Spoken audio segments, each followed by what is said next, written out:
নমস্কার, কেমন আছেন সবাই? আশা করি সবাই ভালো আছেন। বং ইন্ডিয়া ফ্যামিলি চ্যানেলের পক্ষ থেকে সবাইকে স্বাগত জানাই। আজ বন্ধুরা তোমাদের সঙ্গে শেয়ার করব এশিয়ার দ্বিতীয় বৃহত্তম শিবলিঙ্গ। এই স্থানটি কোথায় এবং কিভাবে এখানে যাবেন বিস্তারিত তথ্য তুলে ধরা হয়েছে এই ভিডিওটির মাধ্যমে। বন্ধুরা একদিনের জন্য ঘুরতে যেতে চাইলে ঘুরে আসতে পারেন এই স্থানটিতে। বন্ধুরা আমরা এখন রানাঘাট স্টেশনে পৌঁছে গেছি ট্রেন ধরার জন্য। তো আমরা এখন ট্রেনে উঠে পড়েছি। তো আমাদের এখন ট্রেন থেকে নামতে হবে মাঝদিয়াতে। তো দেখতে পারছো বাইরের ভিউটা কত সুন্দর। তো আমরা এখন মাঝদিয়া স্টেশনে নেমে গেছি। বাইরে গিয়ে আমরা ই রিক্সা ধরবো। তো ই রিক্সা করে আমরা এখন পৌঁছে যাচ্ছি শিবনিবাস মন্দিরের দিকে। এখন সামনে একটা ব্রিজ পড়বে, নতুন ব্রিজ। এই ব্রিজটি নতুন তৈরি হয়েছে। তো এই ব্রিজ পার হয়েই মন্দিরটি পড়বে। তো দেখতে পারছো এই ব্রিজের অসাধারণ ভিউটা। তো এখানে না আসলে বুঝতে পারবেন না এখানকার ভিউটা যে কত সুন্দর। হয়তো ভিডিওতে দেখছেন আমার চ্যানেলে হোক বা অন্য কোনো চ্যানেলে, তো বুঝতে পারছেন। এখানে সামনাসামনি না আসলে এখানকার ভিউটা বোঝাই যাবে না। তো বলতে বলতে আমরা চলে এসেছি মন্দিরের কাছাকাছি। তো সামনে কিছুটা এগিয়ে গিয়েই বাঁ হাতে আমাদের চলে যেতে হবে। তার কিছুটা সামনে গিয়েই মন্দিরটা পড়বে। তো বন্ধুরা এখানকার ভিউটা খুবই সুন্দর। তো কথা বলতে বলতে চলে এলাম আমরা মন্দিরের কাছাকাছি। মন্দিরের কাছাকাছির এই আম বাগানটি দেখতে খুব সুন্দর লাগছে, তাই আর দেরি না করে ক্যামেরা বন্দিটা করে নিলাম। তো বন্ধুরা দেখতে থাকো এই আম বাগানের দৃশ্যটি। তো এত সুন্দর ভিউ লাগছে, তো থাকতেই পারলাম না, তাই ক্যামেরা বন্দি করে নিলাম। তো আমরা আস্তে আস্তে ক্যামেরা বন্দি করতে করতে সামনের দিকে এগিয়ে যাচ্ছি মন্দিরের রাস্তার দিকে। তো আমরা মন্দিরের কাছাকাছি পৌঁছে গেছি। তো ওই হচ্ছে মন্দিরের রাস্তা। তো দেখতে পারছো বন্ধুরা এখানে অনেকে আসছে আবার অনেকে চলে যাচ্ছে। তো এই সময়টিতে লোক সংখ্যা একটু কম থাকে। তো আমরা ঘুরতে ঘুরতে চলে এসেছিলাম এখানে। তো এই সময়টি আমার কাছে খুব ভালো লাগছিল, যেহেতু এখানে তখন জনসংখ্যা একটু কম ছিল, তাহলে ঠিকঠাক করে এখানে ঘোরা যাবে। তো ওই জন্য এই সময়টিকেই বেছে নিয়েছিলাম। তো দেখতে পারছে এখানে কিছু অল্প সংখ্যক ভক্তরা দাঁড়িয়ে রয়েছে। তো কথা বলতে বলতে একটু উপরে ওঠার চেষ্টা করলাম। তো আমার সঙ্গে যে ভাইয়েরা রয়েছে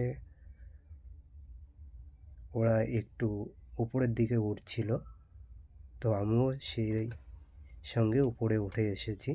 তো উপরে উঠে এসে দেখি মন্দিরের দরজাটা বন্ধ রয়েছে, তাই আবার নিচের দিকে নেমে গেলাম। তো এখানকার দরজাটা বন্ধ থাকার জন্য ঠিকঠাক করে ঠাকুর দেখতেও পারলাম না, আর তোমাদেরকেও দেখাতে পারলাম না। মন্দিরের চারি সাইড দেখে আমরা নিচের দিকে নেমে গেলাম। দেখি পরে কোনো এক সময় আবার দেখা যায় কি না। এখানে তো রয়েছি, তো তাই আমরা সেটা ভেবে নিচের দিকে চলে যাচ্ছি। বন্ধুরা আগে তোমাদের এখানকার বা এই স্থানটির একটি ইতিহাস আছে, সেটা আগে তোমাদের সঙ্গে শেয়ার করছি। তো নসরত খাঁ নামে একজন দুর্ধর্ষ ডাকাত থাকতো এখানে। তার নামে এই জায়গাটির নাম ছিল নসরত খারবের। মহারাজা কৃষ্ণচন্দ্র রায় নসরত খাঁকে দমন করতে মাঝদিয়ার গভীর অরণ্যে উপস্থিত হন।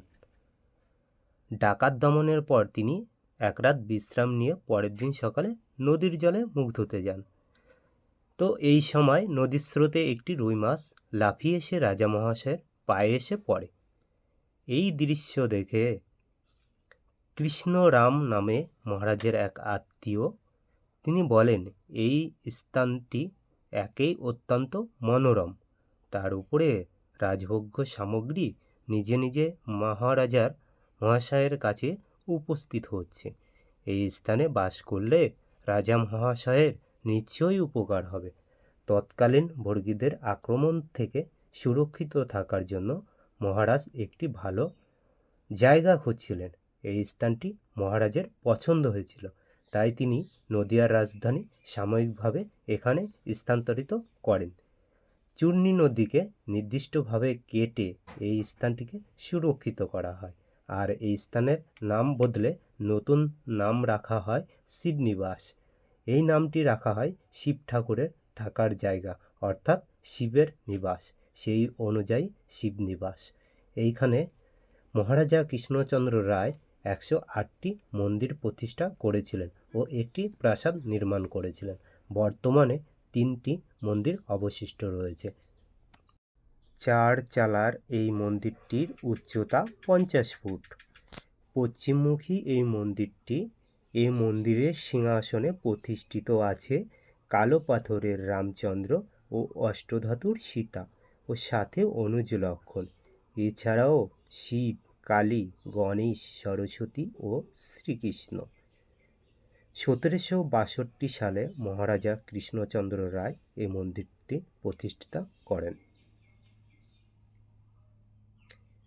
শিবনিবাসে মহারাজা কৃষ্ণচন্দ্র রায় অগ্নিহোত্রী বাজপেয়ী যজ্ঞ সম্পূর্ণ করেছিলেন।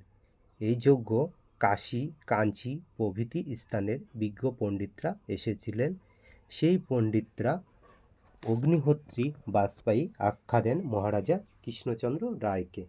সেই সময় থেকে তীর্থস্থান কাশীর ন্যায় মর্যাদা দেওয়া হয় শিবনিবাসকে। প্রতি বছর শ্রাবণ মাসের শেষ সোমবার নবদ্বীপের গঙ্গা থেকে জল নিয়ে 42 কিলোমিটার পায়ে হেঁটে জল ঢালতে আসে বুড়ো শিবের ভক্তরা।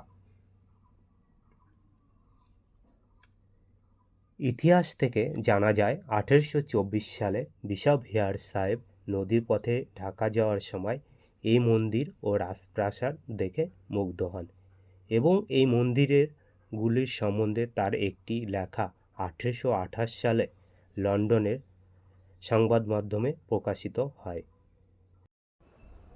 বন্ধুরা, তোমাদের সঙ্গে এখন আরেকটি মন্দিরের দর্শন করাতে চলেছি। তো এই মন্দিরের দিকে আমরা গুটি গুটি পায়ে এগিয়ে যাচ্ছি। তো দেখতে পারছো, এটা হচ্ছে মন্দিরের বেদির উপরে ওঠার সিঁড়ি। তো আমরা এই সিঁড়ি বেয়েই উপরে উঠব। তারপরে গিয়ে মন্দিরের সিঁড়ি রয়েছে, সেটা পার হতে হবে আমাদের, তারপরেই আমরা মন্দিরের ভিতরে প্রবেশ করতে পারব। তো বন্ধুরা দেখছো, এই যে এখানে মন্দিরে একটি দরজা করা রয়েছে বেদির উপরে, তারপরে গিয়েই হচ্ছে মূল মন্দিরটি। তো মূল মন্দিরের ভিতরে দেখা যাচ্ছে একটি শিবলিঙ্গ রয়েছে। তো এই শিবলিঙ্গতে জল ঢালার জন্য এখানে আবার সিঁড়ির ব্যবস্থা করা রয়েছে। তো দেখতে পাচ্ছ সেই সিঁড়িটি এবং শিবলিঙ্গটি। তো এই শিবলিঙ্গটির হাইট হচ্ছে 7 ফুট। আর এই মন্দিরটা প্রতিষ্ঠিত করেছিলেন মহারাজা কৃষ্ণচন্দ্র রায় তার দ্বিতীয় স্ত্রীর উদ্দেশ্যে। তো এই মন্দিরের উচ্চতা হলো 60 ফিট। তো এই 60 ফিট উপরের দিকে দেখো মন্দিরের ভিতরে কত সুন্দর নকশা করা রয়েছে। তো তোমাদের দেখানোর চেষ্টা করছি। তো দেখতে পারছো, আর এখানকার দেয়ালেও রয়েছে খুব কারুকার্য, ছোট ছোট করে করা রয়েছে এখানে।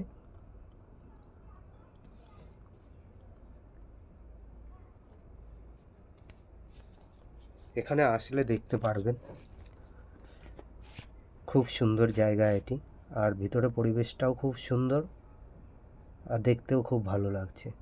তো অবশ্যই আসবেন দেখতে। বন্ধুরা, তোমাদের কাছে শেয়ার করছি এখানে কিভাবে আসবেন। তো শিয়ালদা থেকে শিয়ালদা গেদে অথবা রানাঘাট থেকে রানাঘাট গেদে ধরে আপনাকে মাঝদিয়াতে আসতে হবে। এখানে এসে মাঝদিয়া স্টেশনের আপ প্ল্যাটফর্মের পাশে পেয়ে যাবেন অনেক ই রিক্সা বা অটো পেয়ে যাবেন শিবনিবাসের জন্য। আর আপনি যদি কৃষ্ণনগর স্টেশন হয়ে আসেন তাহলে স্টেশনের পাশে ই রিক্সা পেয়ে যাবেন বাস স্ট্যান্ডে যাবার জন্য।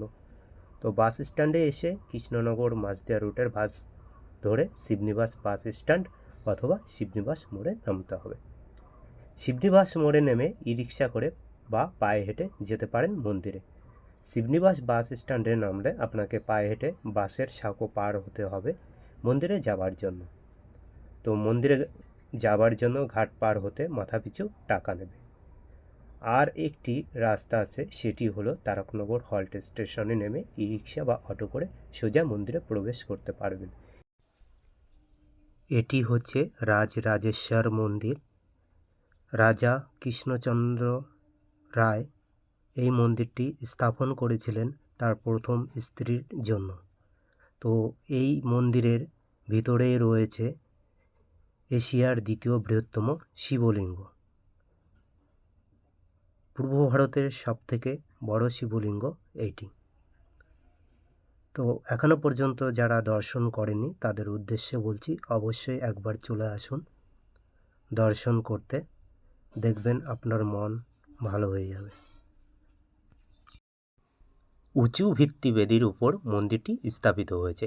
খাড়া দেয়ালের প্রতি কোণে মিনার ধরনের 8টি সরু থাম রয়েছে। প্রবেশদ্বারের খিলান বা দরজা ও অবশিষ্ট দেয়ালে একই আকৃতির খিলান বা দরজা দেখতে পাবেন। পূর্ব ভারতের সবথেকে বড় কোষ্ঠী পাথরের শিবলিঙ্গ দেখতে পাবেন। মার্চ মাসের ভীম একাদশী থেকে এখানে মেলা শুরু হয়, শিবরাত্রি পর্যন্ত এই মেলাটি চলে। এই স্থানটি খুবই সুন্দর এবং মনোরম পরিবেশ। তো আপনারা যদি না এসে থাকেন তাহলে অবশ্যই আসুন। আমরা এখন মন্দিরের ভিতরে প্রবেশ করছি। তো বন্ধুরা দেখতে পাচ্ছো ভিতরে অনেক ভক্তের সমাগম রয়েছে।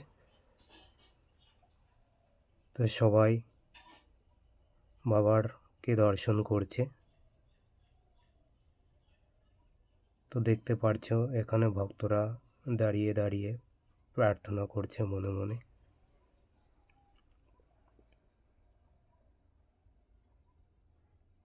এটি হচ্ছে সেই এশিয়ার বৃহত্তম শিবলিঙ্গ। তোমাদের মন্দিরের ভেতরের কারুকার্য দেখানোর চেষ্টা করছি, তো দেখতে থাকো বন্ধুরা। খুব সুন্দর কারুকার্য করা ভেতরে। ভক্তরা এখানে অনেকে এসে সেলফি নিচ্ছে, তো দেখতেই পারছো। বন্ধুরা এখন তোমাদের সঙ্গে শেয়ার করতে চলেছি শিবনিবাস ভৈমা একাদশীর মেলা। তো বন্ধুরা আপনারা এই মেলায় অবশ্যই আসবেন। এখনো পর্যন্ত যে সমস্ত ভক্তরা বা দর্শনার্থীরা এই মেলাতে আসেননি, আপনাদের বলবো মার্চ মাসের ভৈমা একাদশী থেকে মেলা শুরু হয় এবং শিবরাত্রি পর্যন্ত এই মেলাটি হয়। তো আপনারা সবাই চলে আসবেন। এই সময়টিতে আসলে আপনি মন্দির দর্শন ও মেলা তো দুটোই দেখতে পারবেন। তো এখানে আসতে ভুলবেন না কিন্তু, অবশ্যই চলে আসবেন মার্চ মাসের ভৈমা একাদশীতে। মেলার অর্ধেকটা ঘোরা হয়ে গেল। তো আমরা এই দোকানে অনেকটা সময় দাঁড়িয়েছিলাম, এই দোকান থেকে অনেক কেনাকাটা করা হয়েছে, তাই এই দোকানে আমরা অনেকটা সময় দাঁড়িয়েছিলাম। তো বন্ধুরা দেখতে পারছো, আর এখানকার মেলার যে খই রয়েছে, তো এই খইটি হচ্ছে এখানকার ঐতিহ্য। তো আপনারা যদি মেলায় এসে থাকেন তাহলে খই কিনতে ভুলবেন না কিন্তু, অবশ্যই কিনবেন। আর আমাদের এই ভিডিওটি যদি ভালো লেগে থাকে তাহলে অবশ্যই লাইক করবেন, শেয়ার করবেন, আর যদি চ্যানেলটি সাবস্ক্রাইব না করে থাকেন তাহলে অবশ্যই চ্যানেলটি সাবস্ক্রাইব করবেন আর পাশে থাকা বেল আইকনটি প্রেস করবেন, যাতে পরবর্তীকালের ভিডিওটি সবার আগে আপনার কাছে পৌঁছে যায়। তো সবাই ভালো থাকবেন, সুস্থ থাকবেন এই কামনা করি। আর চ্যানেলটি সাবস্ক্রাইব করতে কিন্তু ভুলবেন না। অবশ্যই চ্যানেলটি সাবস্ক্রাইব করবেন। ধন্যবাদ।